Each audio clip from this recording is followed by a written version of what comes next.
جینے کو آسان بنا دے یا اللہ۔ جناب حضرت اقدس حضرت مولانا مفتی غلام نبی صاحب قاسمی دامت برکاتہ العالیہ تشریف لا چکے ہیں۔ ہم حضرت کا استقبال نعرے کے ساتھ کرتے ہیں، نعرہ تکبیر، نعرہ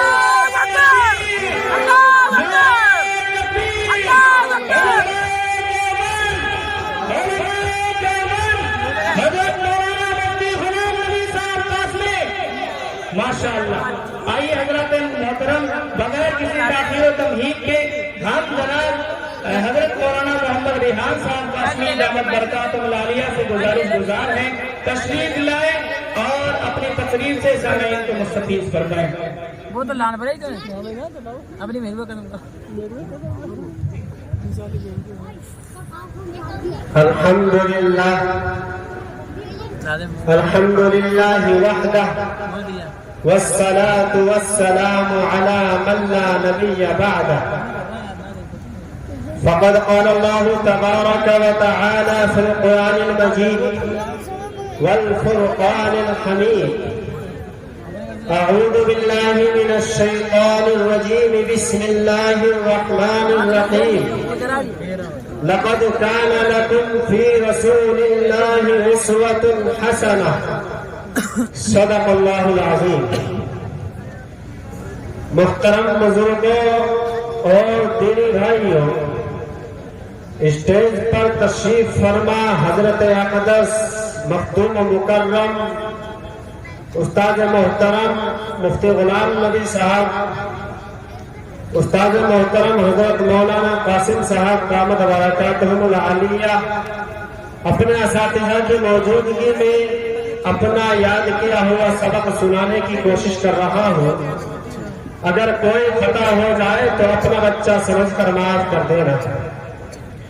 میرے عزیزوں، میں نے آپ حضرات کے سامنے قرآن مقدس کی ایک آیت کا ٹکڑا پڑھا ہے جس کے اندر اللہ رب العزت نے اپنے حبیب علیہ السلام سے ارشاد فرمایا: اے محمد، آپ اس دنیا والوں سے کہہ دیجئے کہ تمہارے لیے آئیڈیل، تمہارے لیے نمونہ، تمہارے لیے راہ نجات کا طریقہ اگر ہو سکتا ہے تو وہ طریقہ ہے محمد رسول اللہ کا طریقہ۔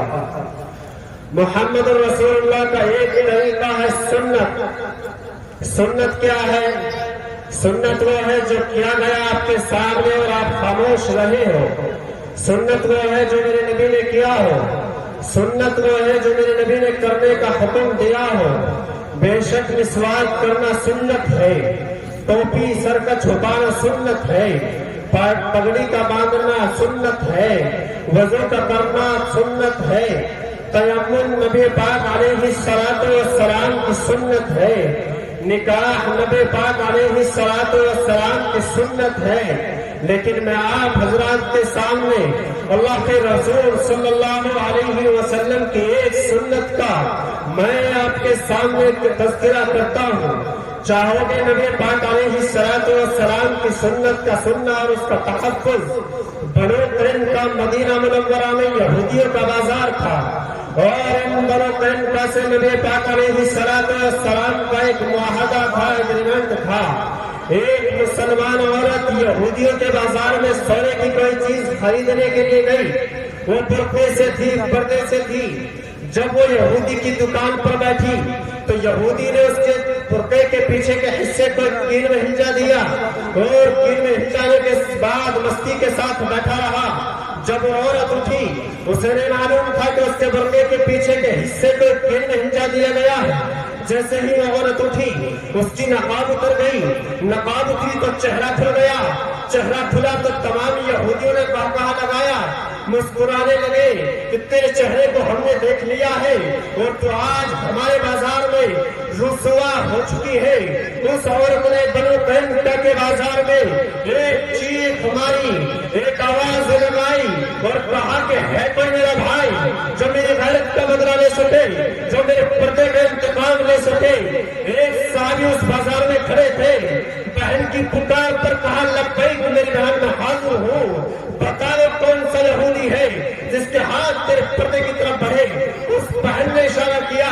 اس صحابی نے اپنے نیام سے تلوار نکالی اور اس کے سینے پر رکھ کر کے کہا کہ جب تک ہم زندہ ہیں، جب تک رگوں میں دوڑنے والا خون باقی ہے، جب تک آنکھوں میں جھپکنے کی صلاحیت باقی ہے، ہمارے ہوتے ہوئے کوئی ہماری بہن کے آبرو پر ڈاکہ نہیں ڈال سکتا. اور جب تک اس کی روح جسم سے نکل کر جہنم میں نہیں چلی گئی، اسی مقام پر کھڑے رہے. ظاہر ہے یہ اکیلے تھے، تنہا تھے، کچھ نہیں کر سکتے تھے.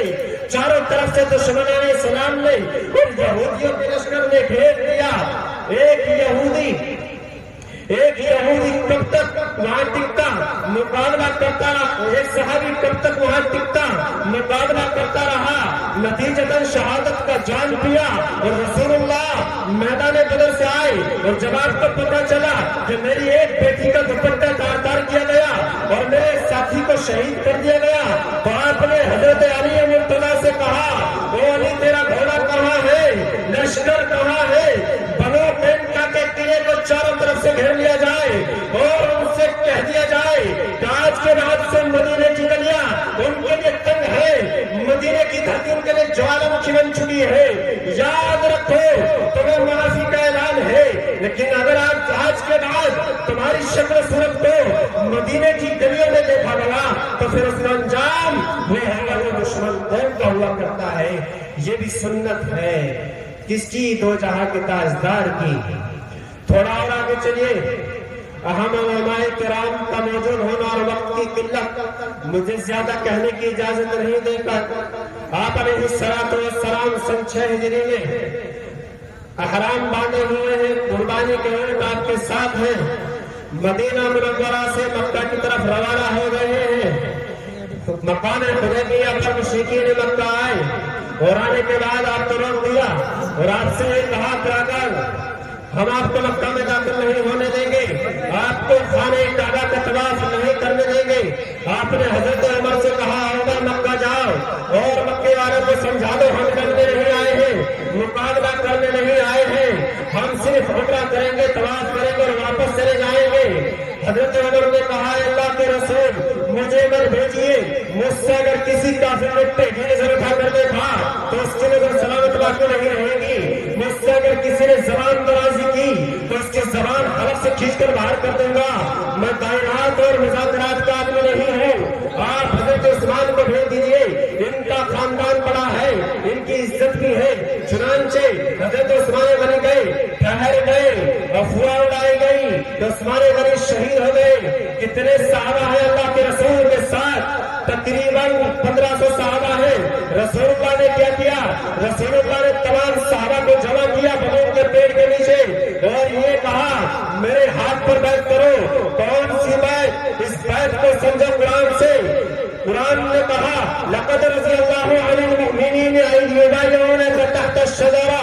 اللہ تبارک و تعالیٰ راضی ہو گیا ان مسلمانوں سے، ان صحابہ کرام سے جنہوں نے قبول کے پیڑ کے نیچے بیعت کی. کون سی بیعت؟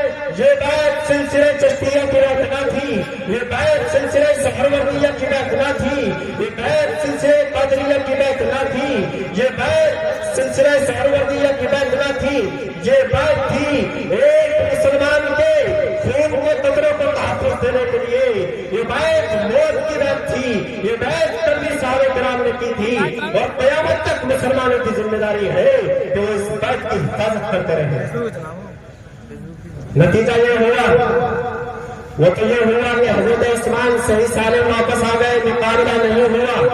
تھوڑا اور آگے چلیے.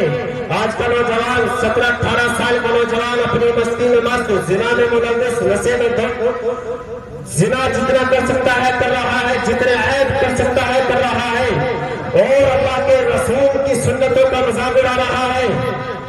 آؤ نوجوانوں میں تمہاری تاریخ کا ایک چیپٹر بتاؤں.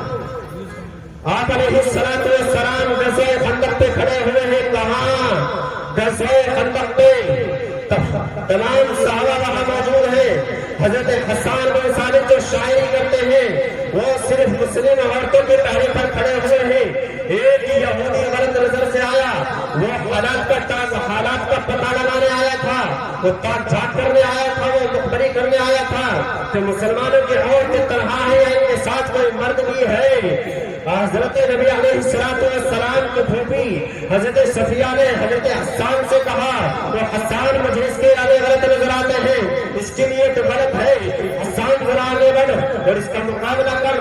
حضرت حسان نے کہا میں زبان کا ماہر ہوں اور بوڑھا آدمی ہوں، اگر میں اس لائق ہوتا تو غزوہ خندق پہ ہوتا، شعر و شاعری مجھ سے کرا لو۔ اللہ اکبر، سیرت کی کتابوں میں لکھا ہے، ارے نوجوانوں سیرت کیوں نہیں پڑھتے ہو، اخباروں کو پڑھ ڈالتے ہو، دنیا کی خبروں کو تمہیں معلوم ہے، اگر نہیں پڑھی جاتی ہے تم پر تو قرآن نہیں پڑھا جاتا ہے، سیرت نہیں پڑھی جاتی ہے، سیرت پڑھو۔ سیرت کی کتابوں کے اندر لکھا ہے کہ جہاں حضرت عائشہ تھی، فاطمہ تھی، ام حبیبہ تھی، حضرت میمونہ تھی، عورتیں تھی، حضرت صفیہ نے ایک لکڑی اٹھائی اور وہ یہودی جو تاک جھاپ کرنے آیا تھا اس کے سر پر پیچھے سے جا کر اس کے سر پر اتنے زور سے اٹیک کیا کہ اس کو دوبارہ اٹھنے کی ہمت نہ ہوئی۔ جب یہودیوں کو اور بنو قریظہ کو یہ پتہ چلا کہ مسلمانوں کی مائیں اور ان کی عورتیں اتنی بہادر ہیں، اتنی جاگرک ہے، اتنی باہمت ہے کہ ان کو دوبارہ ہمت نہ ہوئی کہ ان کی طرف ٹیڑھی نظروں سے دیکھ سکے۔ آج یہ سبق مجھے اپنی بہن کو پڑھانا ہوگا، ہمیں اپنی بیٹی کو بتانا ہوگا، ہمیں اپنے گھر کی عورتوں کو سمجھانا ہوگا کہ جس وقت تمہاری آبرو پر کوئی حملہ آور ہو اس وقت تم جنگی شیر بن جانا، اس وقت تم زہریلے ناگر بن جانا، جسم کے ٹکڑے ہو جائے تو شہادت کی موت ملے گی۔ میرے لیے آئیڈیل یہ دنیا کے ننگے اور نیچ نہیں ہے، میرا آئیڈیل محمد رسول اللہ ہے جس نے یہ کہا ہے من قتل دون مالہ فہو شہید، جو اپنے مال کی حفاظت میں مارا جائے وہ شہید ہے۔ ومن قتل دون دینہ فہو شہید، جو اپنے دین کو بچاتے ہوئے مارا جائے وہ شہید ہے۔ ومن قتل دون دینہ فہو شہید، ومن قتل دون عزہ فہو شہید، جو اپنے آبرو کو بچاتے ہوئے مارا جائے وہ شہید ہے۔ مسلمانوں، ہم نے سیرت کو چھوڑ دیا ہے، ہم نے شہادت کے جذبے کے ساتھ جینا چھوڑ دیا ہے، تبھی تو ہم پر دوسری قومیں مسلط ہو گئی ہیں۔ اس شعر کے ساتھ اپنی بات ختم کروں گا۔ امن و امان، امن و انصاف کی اپیلوں سے فیصلے نہیں ہوتے، امن و انصاف کی اپیلوں سے فیصلے نہیں ہوتے، عزم کا بھی حصہ ہے زندگی بنانے میں۔ وطن کی ریت مجھے ایڑیاں رگڑنے دے، وطن کی ریت مجھے ایڑیاں رگڑنے دے، مجھے یقین ہے کہ پانی نہیں سے نکلے گا، نہ کسی ہم سفر نہ کسی ہم نشی سے نکلے گا، میرے پاؤں کا کانٹا مجھی سے نکلے گا۔ وآخر دعوانا الحمدللہ رب العالمین۔